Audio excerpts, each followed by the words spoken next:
Bon, quand on a un congé sabbatique, peut-être plus, encore moins là, à ce moment-là, mais maintenant oui, on est obligé d'expliquer ce qu'on va faire. Donc, Mhm. j'ai expliqué que j'allais en Hollande pour parler, pour étudier à l'Université de Leiden les œuvres d'Erasme, bon, qui a vécu là.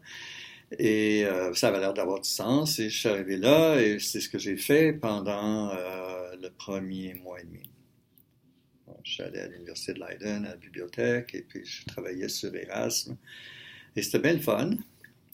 Sauf que, à un moment donné, je me suis dit que je me voyais pas écrire un livre sur Erasme. C'était bien le fun, là, j'apprenais beaucoup de choses, mais je voyais pas comment je pouvais faire quelque chose de vraiment substantiel sur cet homme-là.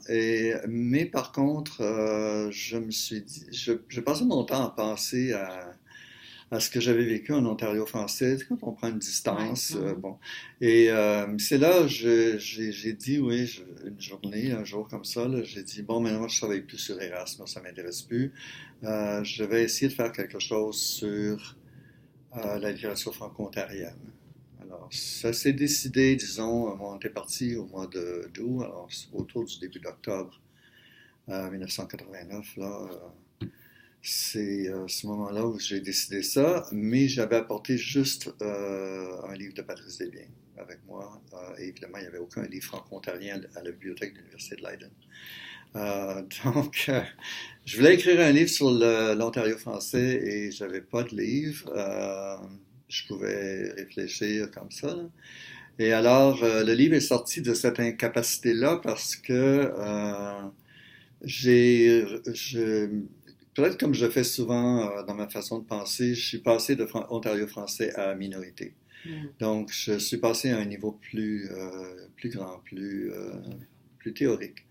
Et là, je me suis dit, OK, mais peut-être que je peux aller voir des gens qui travaillent ici dans des minorités linguistiques ou culturelles et qui ont les mêmes problèmes que les franco-ontariens, ou peut-être pas. Et je suis allé voir la bibliothèque de l'Université de Leiden pour voir s'ils avaient des choses sur, je sais pas, les Frisons, les Catalans, les gens que je pouvais imaginer, là. Les Occitans, les Bretons.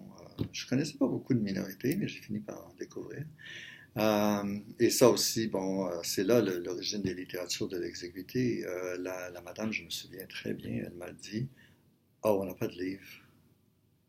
Il y a pas de place dans nos rayons pour ce genre de littérature. Allez voir dans le rayon de linguistique, il y a peut-être des choses sur ces langues-là.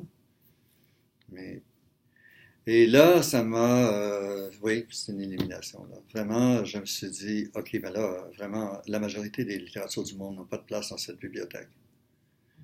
Et c'est vrai à ce jour. C'est-à-dire même le système de la bibliothèque du Congrès, que la majorité des bibliothèques occidentales utilisent, n'a pas de place, n'a pas de numéro pour la littérature des Philippines, la littérature ouïghour, la littérature encore moins pour la littérature maya. Y a- donc, c'est exclu du savoir, de facto. Si tu veux chercher des œuvres de littérature ouïghour, tu dois aller dans la section linguistique où il y a des livres sur la langue, peut-être. Et puis là, un ou deux livres, peut-être que quelqu'un a commandé là. Alors, c'est ça.